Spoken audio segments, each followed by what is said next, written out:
Okay, the recording has started. Claire, whenever you guys are ready to call the meeting to order. Are you ready to call the meeting to order, Vice Chair Jackson?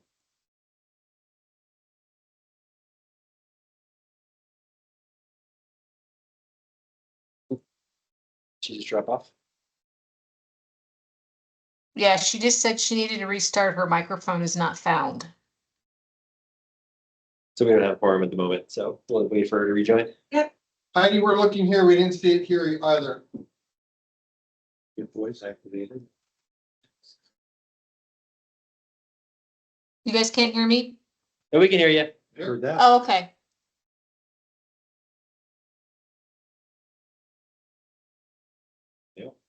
What is it? Next.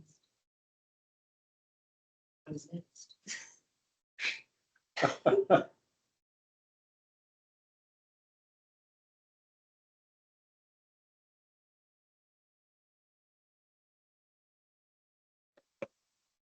Must be show transcription.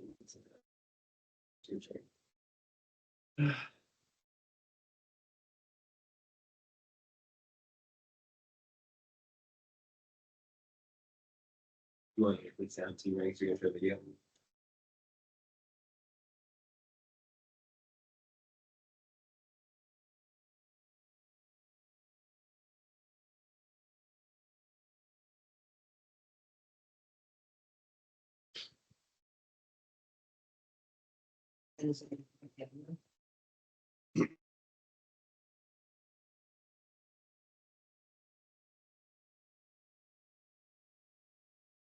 Are you able to hear us?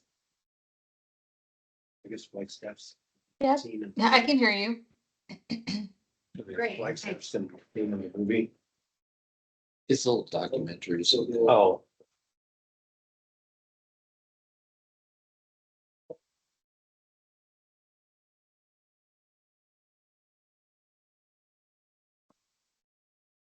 You'll just text.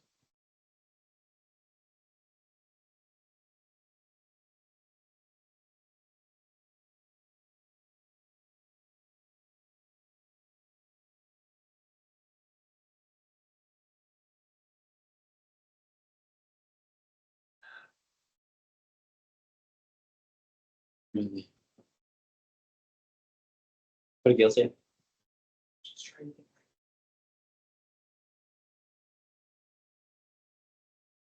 Hey Gail, let us know when you can hear us and we can hear you. I can hear you. Can you hear me? We can, perfect. Woo! Got it. All right. And then before we get started, we do have just enough members for commission or for quorum on right now. So if someone drops off, we will have to stop. Another thing is that we will lose quorum at 1:55. So we want to give you all the information that we have, certainly ask any relevant questions. But we want to keep the meeting going because we all have exciting things we would like you to know, but we need to wrap up by 1:55. Great. Let's can we call this meeting to order? Yep. Can I ask Missy to help with roll call, please? No problem. All right. Chair Thomas Waddell. He's out of the He is- country. Okay. Vice Chair Gail Jackson. Here. Commissioner Carol Curtis. I believe she's not on yet. Commissioner Robert Hanovich. present. Commissioner David Steiner. Present. Commissioner Colby White. This is Commissioner White. I'm present. Wonderful. For city staff, council member Harris. I don't see her on. All right. EV Director Heidi Hansen. Present? Airport Director Brian Gall. Present. Airport Programs Manager Adam Miele. Present. Airport Communications Manager and Commission Liaison Claire Harper. Is it? ARF and Ops Manager Tim Skinner. Don't believe he's on. And then I am present. I am administrative specialist and recording secretary, Missy Ellis Honor. Okay, Thank we're you all so set. much. Thank you, Missy. Do we have a quorum then? Yes, we do. Fantastic. All right, well, moving forward, our first area of business, is there anybody for public comment or participation? Now is the time for that. Okay, seeing none, let's move on to announcements. Are there any announcements that need to be made at this time?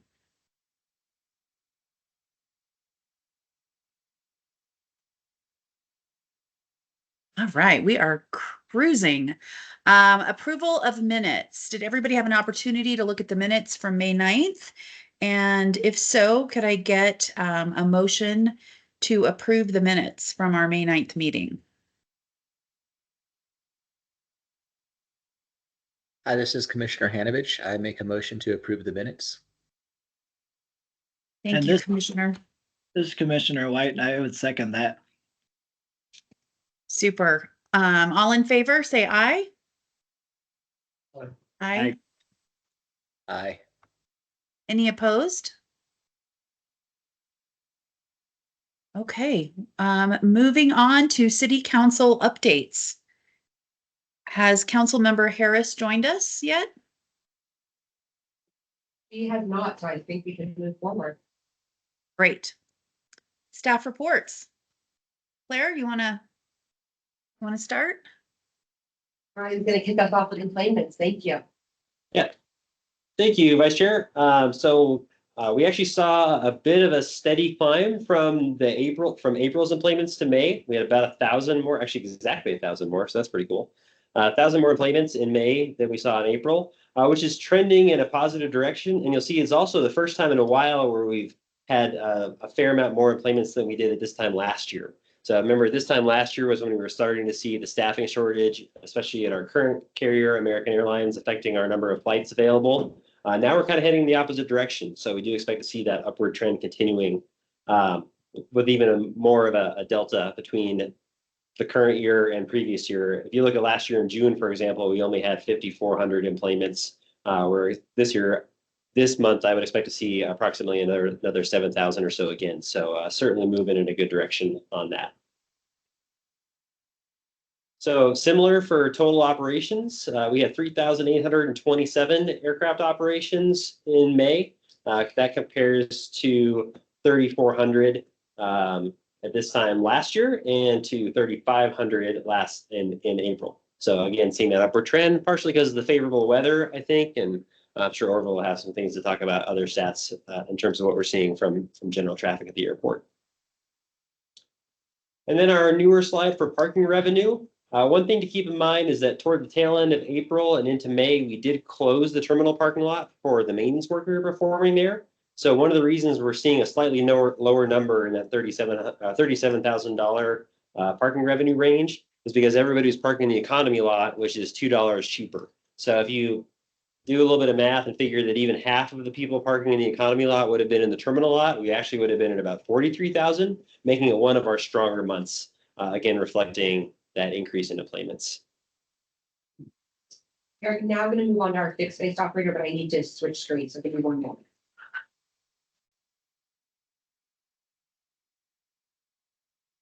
Oh, there you go. That was your subtitles thing there. Up, Am I up, up. accidentally? I don't know where it went.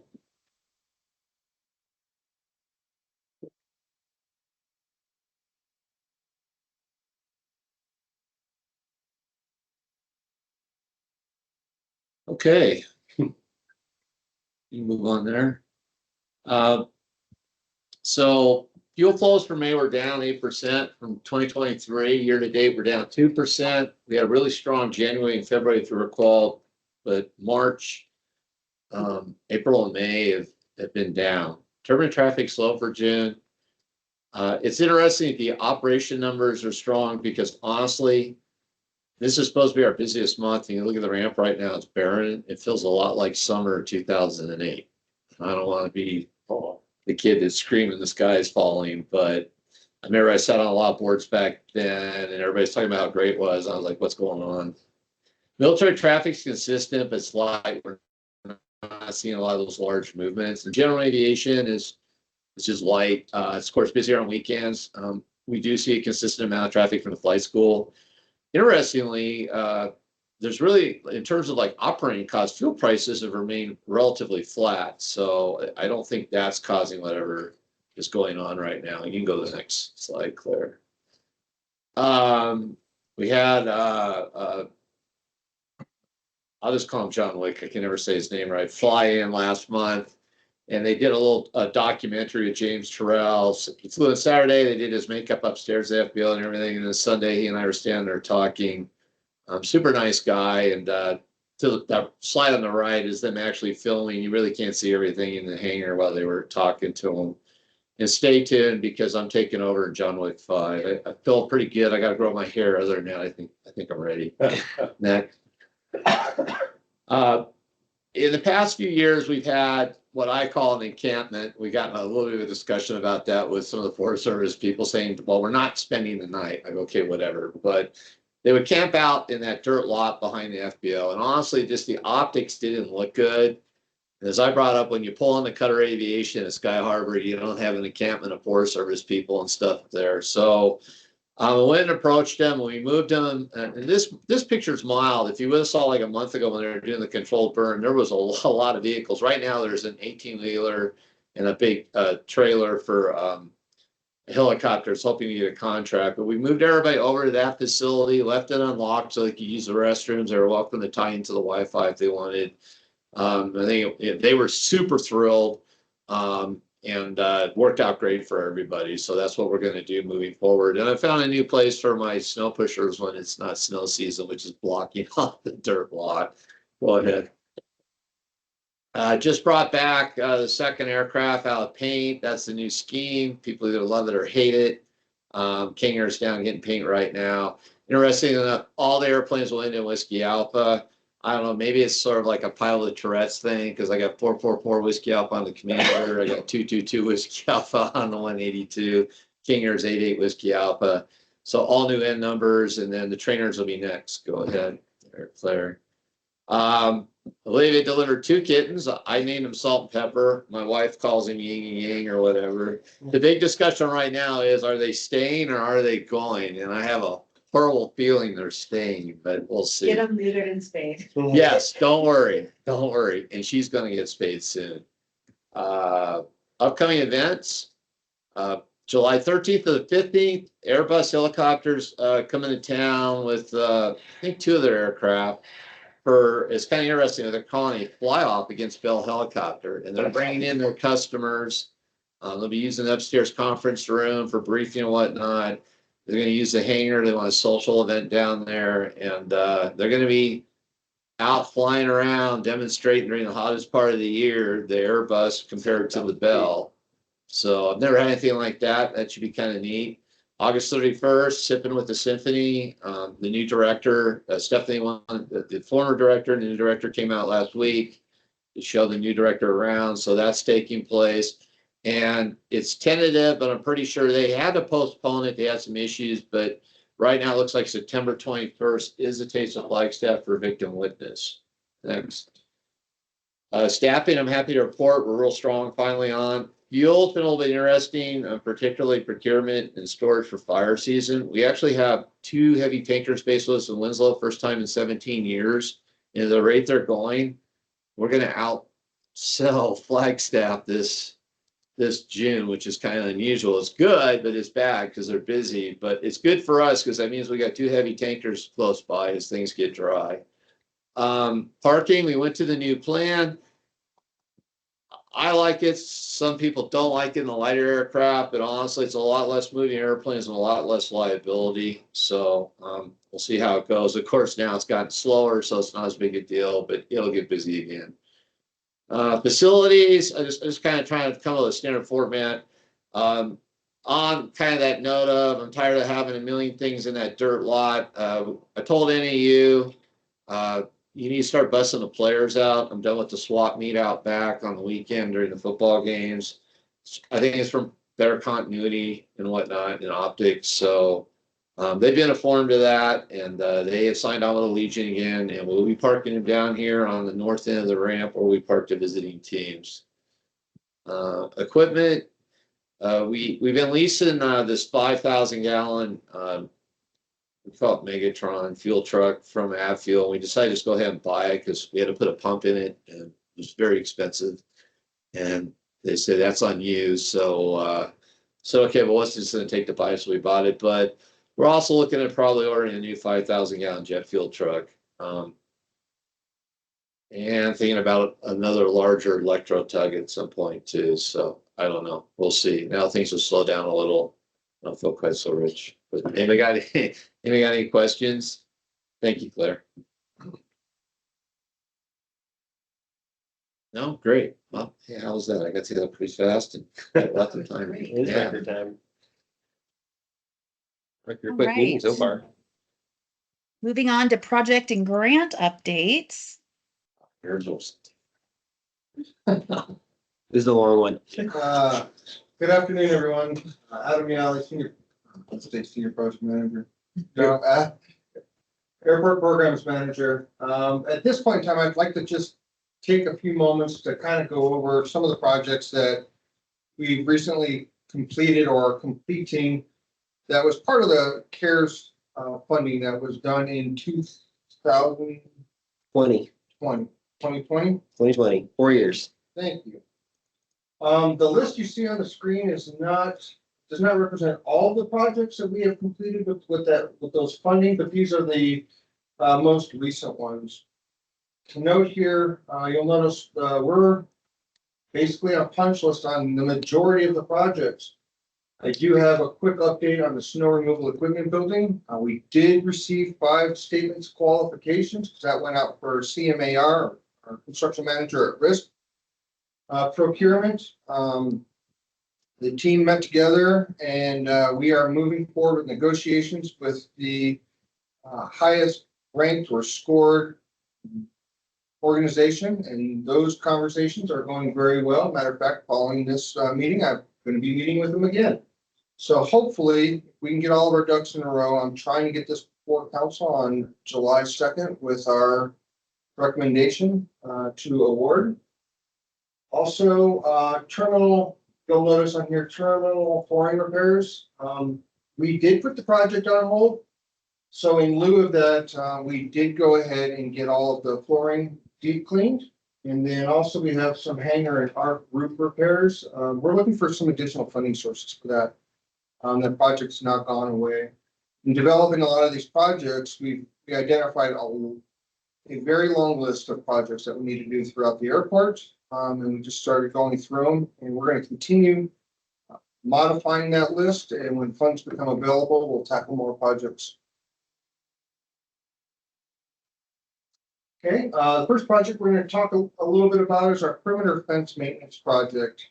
The contractor is with FAN. It was an impressive project. It consisted of some chain link and barbed wire maintenance. We had sections of chain link fence that were damaged either because of wildlife or other means. Posts and whatnot were bent over, so we got those repaired.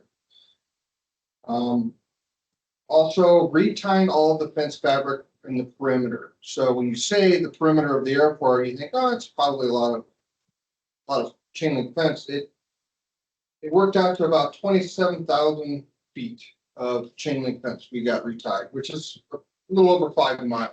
So just kind of put that in perspective. So all of that work was completed. We also did some repairs and replacements of some of the top rail. Some of the barbed wire needed to be replaced. We have several gates throughout the perimeter of the facility. Those gates received new hinges and locking mechanisms, and all of the exterior gates also received new signage. Some of them were sun faded and couldn't read them. So we went ahead and got those replaced.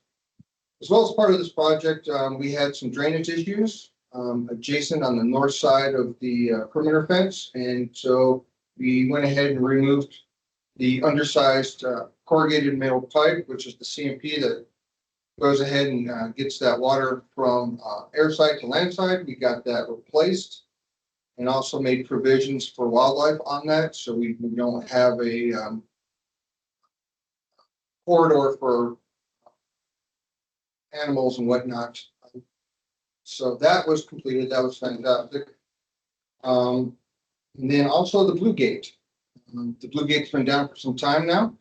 That gate was repaired or actually replaced, and it is operational. We're waiting to go ahead. We've got a couple punch list items on that that's going to be performed tomorrow. And here before too long, we're going to get it back online. And these pictures just kind of show just a general summary of some of that work. You'll notice the middle picture there. There used to be a gate there that was heavily damaged, was not used, and was considered redundant. So for our safety plan, we went ahead and removed it and just put chain link fence all the way through it to be consistent with the rest of our perimeter security fence. But, and if at any time there's questions, please feel free to ask. The next project is our terminal parking lot maintenance phase 1 and 2. This was a very fun project. I would like to, before I go into what it all encompassed, I just want to thank all of our tenants, whether it's our TSA friends, our American friends, our rental car friends. We had to be somewhat nimble on what we did with our lots. Brian had mentioned earlier that our parking revenue was a little bit down. That was because we essentially shut down the terminal parking lot for the month to perform most of this work. The work consisted of strategic concrete replacements, some of the handicap ramps, curb, gutter, and various sections of sidewalk that did not meet current ADA standards. So we brought those back up to standard, as well as some signage within our handicap parking area. We got that back up to current code. And also you all may remember the existing parking lot was in pretty bad shape, relatively speaking. So we did some tactful asphalt patching. We took a lot of the big thermal cracks and did treatments to those and then crack sealed it. And then followed up with an asphalt surface. It was a type 2 slurry seal that was should extend the life of that parking lot for years to come, which is good. Also, as part of this project, I mentioned earlier our perimeter fence, approximately 5 miles of it. We had a lot of trees that were started off as saplings, got closer and closer to the fence line, became kind of a nuisance, not only because it's within our security threshold, but also wildlife could scale it, get into the air side, as well as, again, going back to this security, we want to just make some provisions. So what we did is on the lower right-hand side there, you'll notice an illustration. So any tree that was approximately 10 inches at breast height, we removed it, as well as we had any overhanging foliage approximately 6 feet above the fence line. We went ahead and trimmed that as well. And we did that throughout the entire perimeter as part of this project.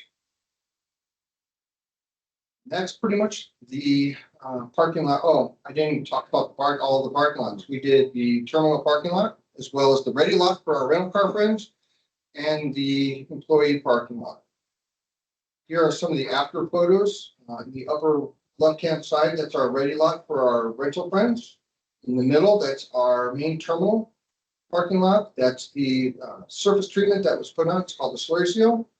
It's a type 2. And then the upper right-hand side, that's where some staff park and administration park. Now for one of the big projects. This is the terminal fire sprinkler project. This was actually broken up into several contractual phases as well as construction phases. This particular project, we replaced our existing fire suppression system. We had lots of issues with it. We had a lot of leaks. It was considered a dry system, but water would get trapped inside of that system and essentially corrode the pipes from within. So we were getting lots of leaks and lots of problems, as well as unable to find a lot of the leaks due to the fact that they were behind drywall. So this particular project, we decided to be the first facility within the city's revenue of our facilities to have a nitrogen-based system. Still a dry system. Oh, yeah. All right, I'll be back in a little while then. Okay, you don't need to be back till 4 o'clock. Yeah, Okay. thank you. Very good.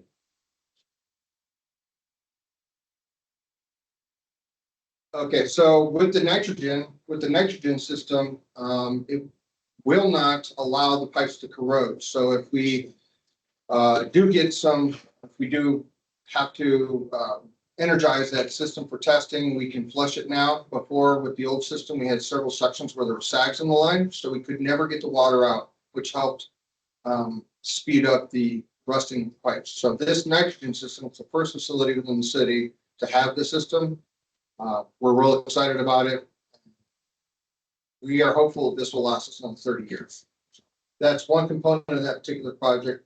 As part of that removing of the old pipes, we damaged a lot of the drywall. So as part of that project, they had to replace that, as well as stained or discolored ceiling tiles. Those were replaced as well. And because we were doing all of the work as far as drywall replacements and patches, we went ahead and repainted all of the terminal in the hold area. Did a refresh with the paint. I think it turned out fairly well. Another component of this particular project was our wayfinding. On the screen, you can see in the lower right-hand corner, one of the examples that we worked on. This is actually at the arrival doors, going from the outside into the vestibule. What we did is we went ahead and went consistent with our current branding, and we did that throughout the facility. So all of the large signs that were hanging on the wall also received treatments as well. So all of our signage received treatment. Another component of this particular project, let me go back one more, was the Air Cafe. I'm not going to rehash where we are on the Air Cafe, but we're currently in conversations about doing some additional improvements. But as part of this project, we used that area as a staging area, and the existing tiles and millwork that was in there was in pretty bad shape. So it was removed, and new flooring was placed, as well as a fresh coat of paint in there. We are still doing some punch list items on there. There will be more information about our plans for that coming in the near future. Again, on the slide on the screen right now, you'll notice on the left-hand side, that's kind of an example of some of the additional signage that we did. That's on PD's door. In the middle picture, you'll notice that that's our fire sprinkler. I think it looks pretty darn cool. Personally, I think it flows well with the architecture and matches those truss hardware pretty darn nicely. You say so myself. And then in the far right-hand side is our nitrogen generator and that's our nitrogen generator system, as well as our pumps associated with it and our compressor. So that's what's pumping in the nitrogen into our systems. So hopefully it lasts, like I said, for 30 plus years. Okay, now here's another project we worked on, the terminal indoor lighting.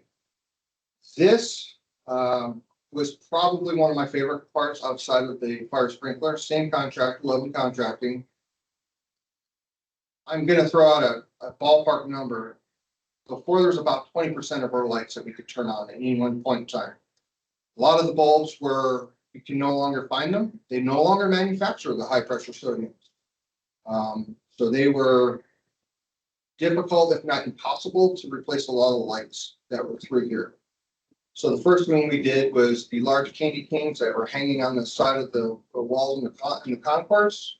We had some mechanical issues with those as well. So we replaced those with a more modern type style, as well as their LED lights. So we're not using the high pressure or low pressure sodium bulbs anymore. So they're LEDs. And then we also worked with the contractor. We were able to get all of the above canister lights. All of those have been retrofitted to LED as well as the wall sconces, the up lights. That was completed last night. As a matter of fact, so all of the lighting within the terminal has been updated. Most of the fixtures were still the same, but they're updated. Here are a few more pictures. The picture in the upper left-hand side, that was taken about 9 o'clock last night. So I want to get nice and dark outside so you can see fairly well now. The middle picture is a little bit earlier this morning, showing that now we have lights in the stairwell, and then on the right-hand side is basically the concourse there. You can see some of our wayfinding signs there as well. But now it's lit very, very well, and our power consumption should go down because even though we had the old bulbs in there, they took a lot of power. These LEDs will help us with that as well. Next. Our terminal maintenance project is wrapping up. The contractor was here today just doing some more punch list items. This particular project was developed quite some time ago. The project was developed using our facilities assessment. Yeah, our facility assessment. Basically, there was an assessment that was done on the facility, and they had noted some items that were of concern and needed to be corrected. So that was kind of the guiding point on how this particular project was developed. It consists of we have 3 flat roofs. We had leaks in all 3 of them. So now we've got a whole new membrane system on there, which we're very excited about. As well as we were having mechanical issues as far as our HVAC, heating and air conditioning for our rental car friends. So we got new units for that. Again, that guiding document also indicated that we needed to consider replacing those, and so we did. There was also some improvements in the old United office as well as the American office. Again, we had a lot of leaks through there, so all of those ceiling tiles were replaced as well in both United and American. Next slide, please. The picture in the upper left-hand side is that roof I was talking about. That's a middle section. That's over the hold room. That's the new membrane that was placed. And earlier, I want to say it was Thursday of last week, I filled my water bottle in our new water bottle filling station here inside the concourse. We had one in the hold area, but now we've got one in the main concourse as well. I was the number 3,000 water bottle. And this has only been online for a month, maybe a month and a half at most. So it is heavily used. And then in the upper right-hand picture is one of Claire's favorites. All 8 of our entry doors that come into the vestibules have been replaced. We were unable to find replacement parts for our old system, so we went with a whole new system. We're excited to have those, and it's really making a difference. I can tell when you walk in, the temperature differential between outside and inside. Another component of this particular project is we have windows on the 2nd floor, and a lot of people don't really know that you can open them. However, they didn't have screens. So we would have the possibility of some of our wing friends coming in. So that was also addressed by putting screens on them. So that was a nice addition. We've already used it several times already to open them up to get some airflow until we had the little burn. Yeah, heat wave. A Yeah. little burn that came through. So we went ahead and shut those, but we're real excited. I think it's going to give us a lot more flexibility here within the terminal. Airfield maintenance phase 4. This was another great project. This project is both airside and landside. On the air side, we refreshed all of the pavement markings on both the commercial and the GA apron, which was very much needed. That was completed prior to the winter months. We were real excited to get that before the temperatures dropped. On the land side, the employee parking lot, we did several items through there. We had some old sheds that were dilapidated and were like the housing authority for bees and hornets. They were no longer, they went through their service life and they just needed to be removed. So they were removed. We also had some existing lighting that was not dark skies compliant in the employee lot. So we removed those, and now we are dark sky compliant in that parking lot. And then finally, let me back up real quick. Also within that parking lot, we did some regrading of the gravel road. We applied some bituminous asphalt on there, re-rolled it, recompacted it, restriped it. So now we should have better opportunity for better parking. And then on the screen, you can see here on the upper left-hand side is a picture of that employee parking lot following the striping. In the center, you'll notice we've got a new crosswalk there and signage. That's for staff. We were concerned about potential conflicts of cars coming through because we do have the off gate that is right next to it. So what we want to do is try to minimize any kind of potential incursions. So the middle and the upper right-hand picture kind of shows that crosswalk. During this project, we did notice that going out to our traffic control tower, there was a little hole in the asphalt. So we got to looking at it a little bit more and come to find out there was a drainage pipe that was underneath there.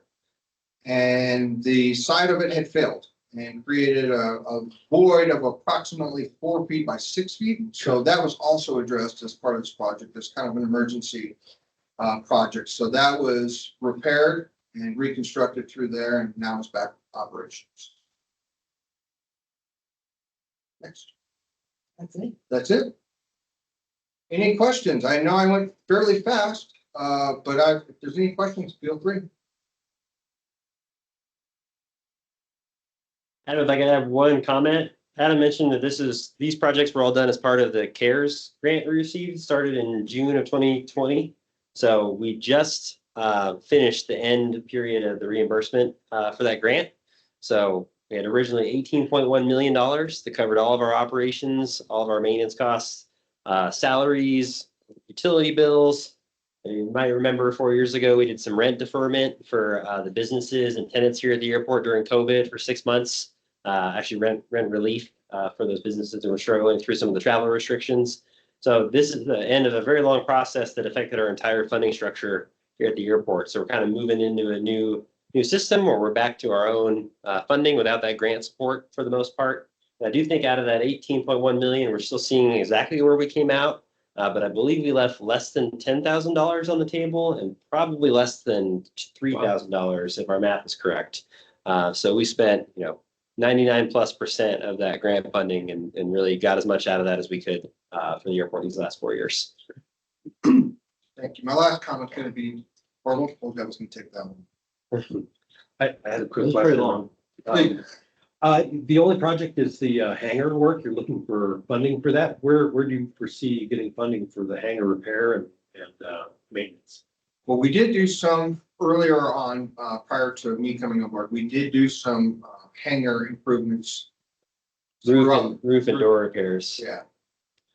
Because I think some are still dripping water whenever it rains. It's like the gutters aren't working in certain hangars. Certainly, yeah, the gutters are a challenge. Part of that is the hangars don't score well for our federal grants. And so that's one of the challenges we've had. So right now we have that on our undetermined funding list, but where we're looking for that is a few different places. One is through airport revenues, right? Right now we're trying to make our revenue match our operational needs at the airport, which is going to be a future budget discussion we'll bring back to this team. But for that grant specifically, we're hoping that some of the revenue we're going to add is going to back into maintenance of the facility for things like that we don't often get federal support for. The other ways are potentially through some state grants. State Arizona Department of Transportation does have an aviation grant program. They do have some funding restrictions too. Hangar projects don't score as well on theirs either, but it's not totally impossible to say we could get some. So yeah, really those are the two. We're trying to refocus our internal revenue for our maintenance budget and then looking for some grant opportunities from the state. Okay, great. Thanks.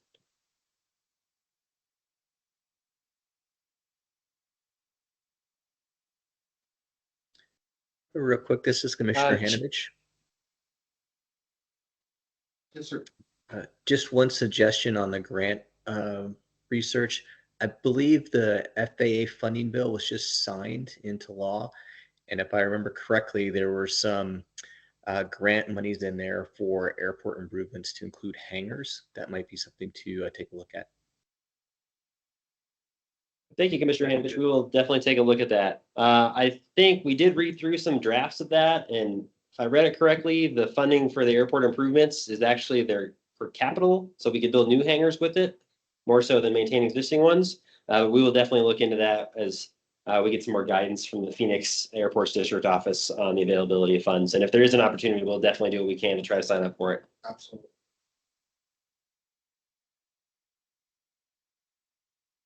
Great, moving on to communications and business updates. Brian and I, in the end of May, attended Jumpstart, which is an annual air service attraction conference. So prior to the conference, we rank airlines that we're interested in. And if they're interested in meeting with us, then a meeting is set. This year, we met with 6 airlines, which is twice as many in previous years. So we are really excited about that. We met with Alaska, American, Breeze, Delta, Southwest, and United. And we created a little video to open our meetings.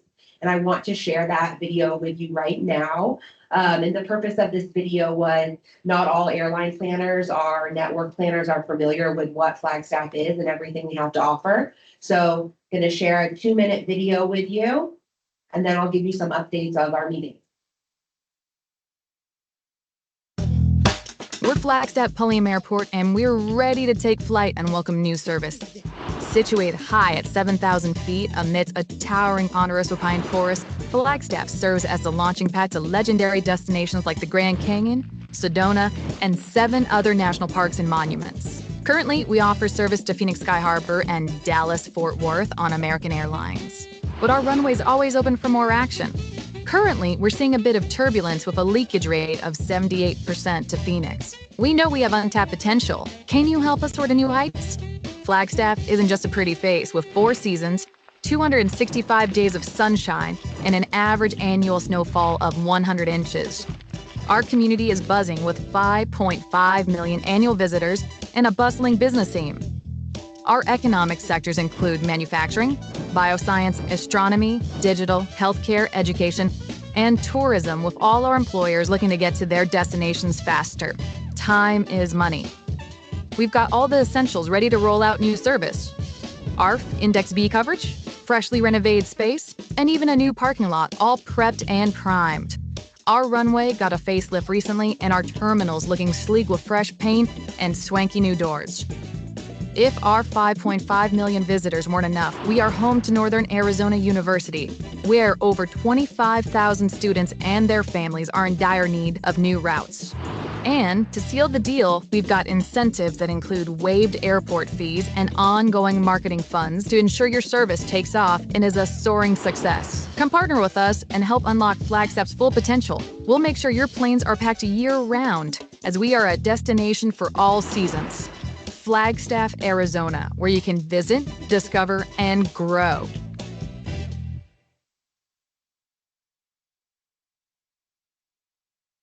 What's a smoky door? They're downstairs. You can go look at them. Lanky door. The leakage, the 70%, is that where people just take a car down to Phoenix or something? So we have a 78% leakage rate, and that's within our catchment area. 78% of those travelers go to Phoenix. Okay. Shuttle or car or whatever. Yep. So during our meeting, we have some very exciting news shared with us. American Airlines is going to begin nonstop service to LAX. This is going to be a weekly seasonal service on Saturdays, beginning October 12th through March. The reasoning behind this that the American planner shared with us is that it's hitting on the Australian tourism to the Grand Canyon. So the flights are timed based on the arrival of the Qantas flights to LAX. So we're very excited about this new route. We also met with United, who shared that leaving our market was a decision that they'd like to undo, and that they are looking to resume service in summer 2025. If everything goes If everything goes according to their plans. well with So. their airplanes, things can certainly change, but they would like to, once their regional market and pilots and planes become available, we're a market that's on the top of the list is what they said for us. So we're excited about that.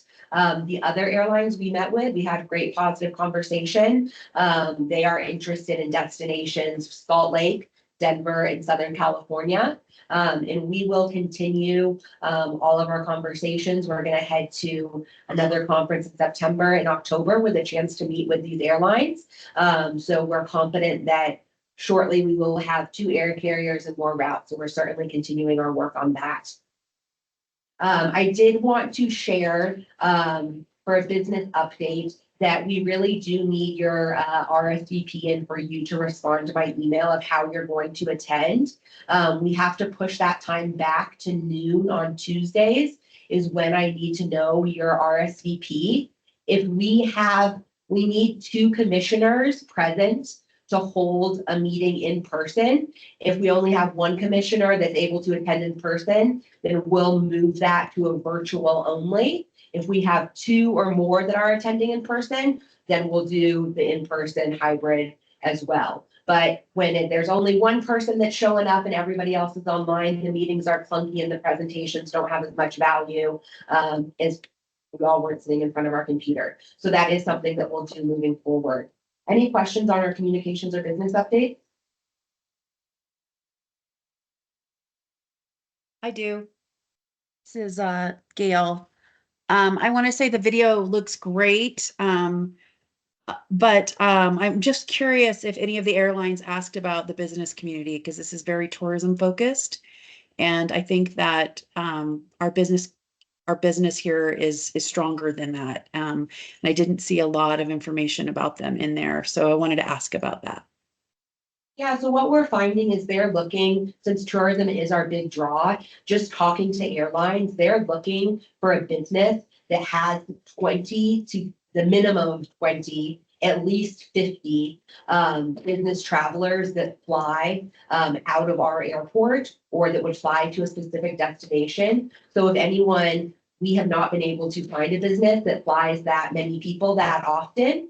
So if anyone has any business suggestions, please certainly reach out and we'll connect with them. So 20 to 50 employees that fly out like a week, or?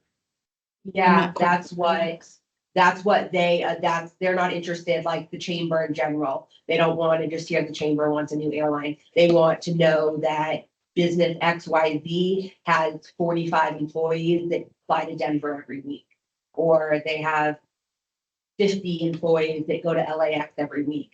Because since our tourism, we just don't have that business sector that I'm aware of in our community that has that need for air service.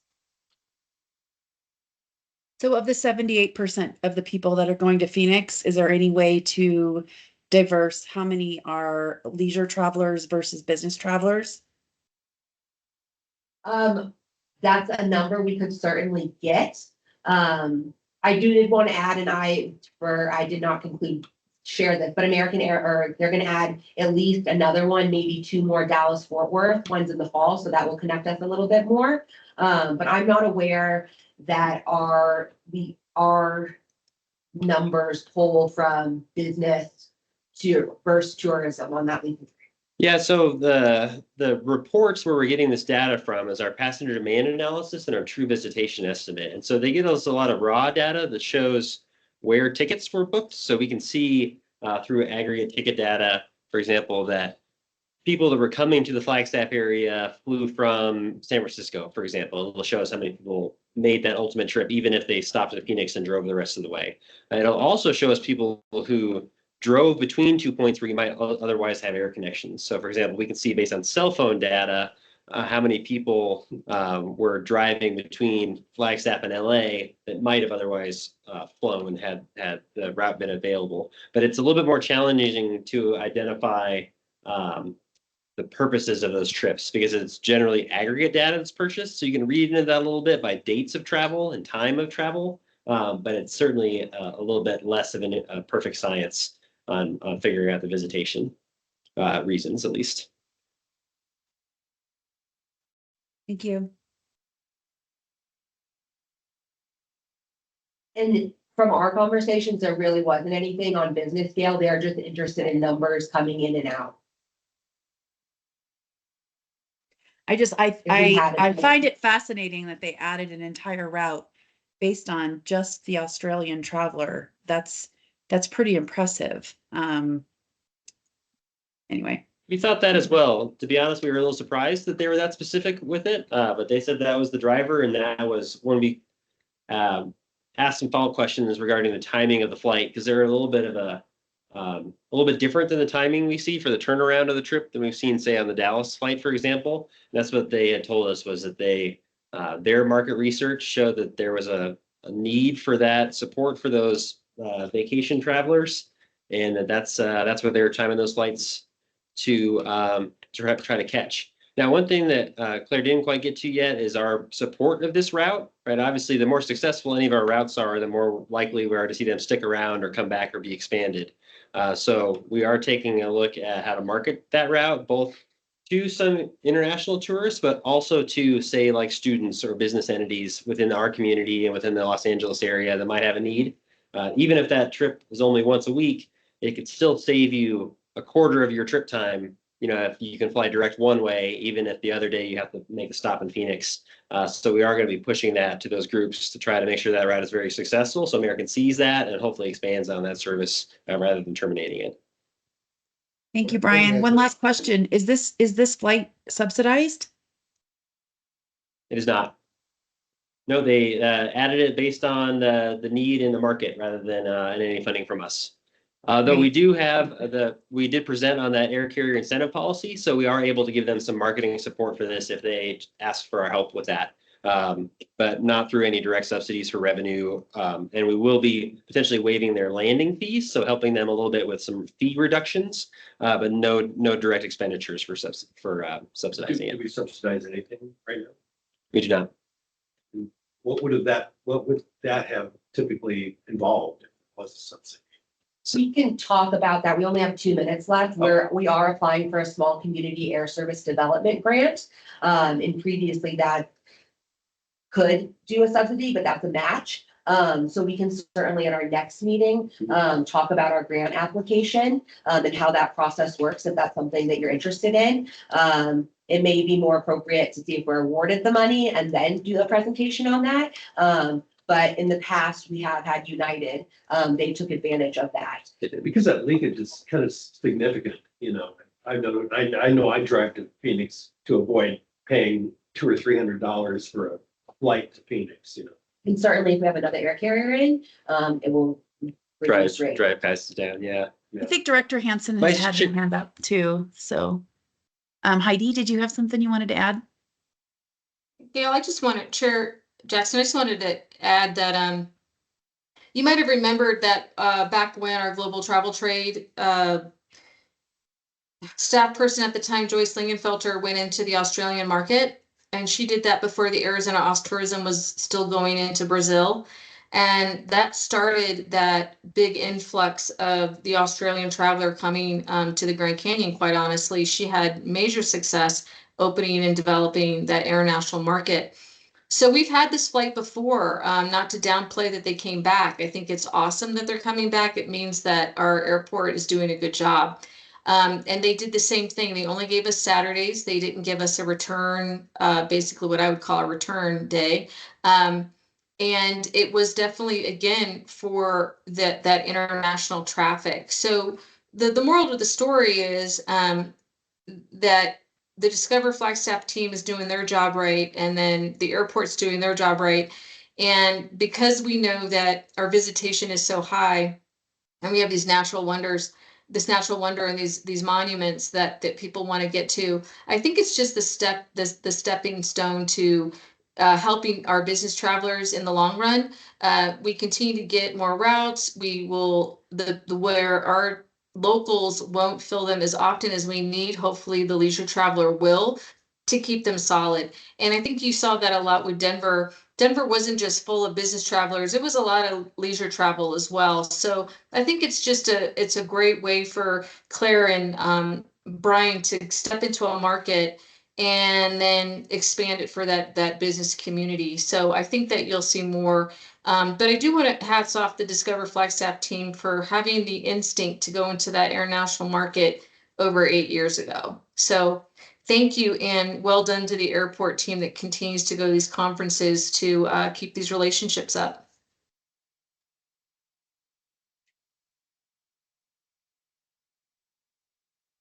All right. Anyone else have comments?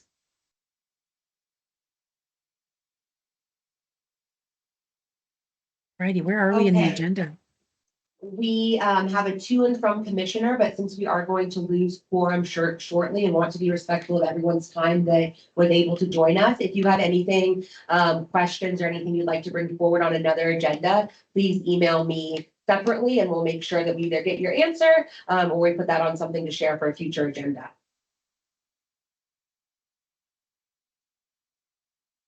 And then our Hey, next Claire? meeting will be July. Yeah, Claire, I'd like to be put on an agenda to talk about the BBB tax renewal. great. Thank you. And then our next meeting will be July 11th. And just please make sure you let me know how and if you're going to attend by 2 p.m. on the Tuesday before, so we can make sure we have quorum and we're not wasting anyone's time.